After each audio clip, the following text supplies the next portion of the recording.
आज हम आपको एक ऐसी कहानी बताने जा रहे हैं जिसमें एक लड़की लापता होने के 9 साल बाद अपने घर वापस आती है। आइए हम इस कहानी की पूर्ण रूप से चर्चा करते हैं। साल 2013 की 22 जनवरी को स्कूल जा रही पूजा को एक शख्स ने आइसक्रीम का लालच देकर अगवा कर लिया था। बच्ची का अपहरण हैरी डिसूजा और उसकी पत्नी सोनी डिसूजा ने किया था। तारीख थी 22 जनवरी और साल था 2013, जब मुंबई में स्कूल जाते समय एक 7 साल की बच्ची पूजा गौड़ का अपहरण हो जाता है। पुलिस में एफआईआर दर्ज कराई गई। जांच शुरू करने के बाद पुलिस ने इस केस को सुलझाने के लिए दिन और रात एक कर दिए, लेकिन बच्ची का कोई सुराग नहीं लगा। फिर 4 अगस्त साल 2022 की रात को ये बच्ची अपने परिवार से मिलती है। इस बच्ची को अपने परिवार से बिछड़े हुए 9 साल हो चुके थे और अब वो 7 से 16 साल की हो चुकी है। साल 2013 की 22 जनवरी को स्कूल जा रही पूजा को एक शख्स ने आइसक्रीम का लालच देकर अगवा कर लिया था। बीबीसी की रिपोर्ट के मुताबिक इस बच्ची का अपहरण कर लिया गया था। बच्ची का अपहरण हैरी डिसूजा और उसकी पत्नी सोनी डिसूजा ने किया। इन लोगों ने बच्ची का अपहरण इसलिए किया क्योंकि इनके पास खुद का बच्चा नहीं था। इस मामले में पुलिस ने डिसूजा दंपति को गिरफ्तार कर लिया।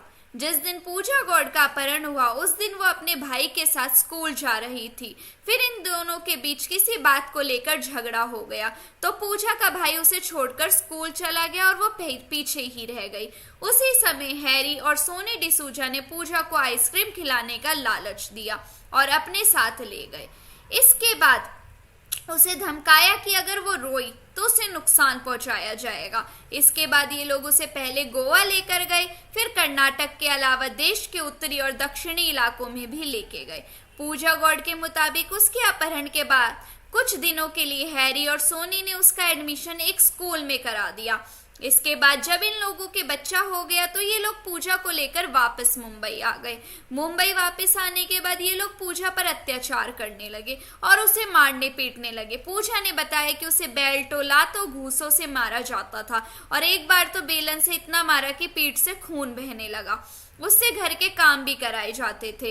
हैरान करने की बात यह है कि मुंबई में जिस जगह पर डिसूजा परिवार रहता था वो पूजा के घर से कुछ ही मीटर की दूरी पर था, तो वहीं पूजा का कहना है कि वो वहां के रास्तों से अनजान थी और उसके पास पैसे या फोन भी नहीं था जिससे कि वो किसी से मदद ले सके और अपने घर पहुंच सके। लेकिन वो दिन भी जल्दी आ गया जब पूजा के हाथ में डिसूजा कपल का फोन लग गया। उसने यूट्यूब पर अपना नाम टाइप किया। यहाँ उसे अपने किडनैप होने के पोस्टर्स और वीडियो मिले जिन पर नंबर भी लिखा हुआ था। उस दिन पूजा ने मदद लेने और दंपति के चुंगल से भागने का फैसला किया। पूजा ने भागने का फैसला तो कर लिया था, लेकिन समस्या ये थी कि वो कहे तो किससे कि उसे किडनैप कर लिया गया है। पूजा को अपने घर वालों से मिलाने में प्रेमिला देवेंद्र नाम की महिला ने अहम भूमिका निभाई है। पूजा डिसूजा दंपति के साथ रह रही थी। उस समय उनके यहाँ काम करने के लिए प्रमीला देवेंद्र जाया करती थी। यही काम करते हुए पूजा की दोस्ती प्रमीला से हो गई। प्रमीला अक्सर पूजा को रोता हुआ देखती और उसका चेहरा रोता हुआ रहता था। जब प्रमीला ने पूजा से दुखी रहने का कारण पूछा तो उसने अपने मन की बात प्रमीला से कह दी। पूजा की परेशानी का असली कारण जानकर प्रमीला भी हैरान रह गई और उसकी मदद करने की ठान ली। प्रमीला ने एक वीडियो बनाकर अपने मोहल्ले में रहने वाली एक लड़की को भेजी। उस लड़की ने गूगल पर जानकारी निकालकर प्रमीला को 3-4 नंबर भेजे, जिसके बाद प्रमीला की बात रफीक नाम के शख्स से हुई। पूजा का परिवार मुंबई की जिन झुग्गियों में रहता है, रफीक उन्हीं के घर के पास रहता था। रफीक ने उन्हें वीडियो कॉल करने के लिए कहा।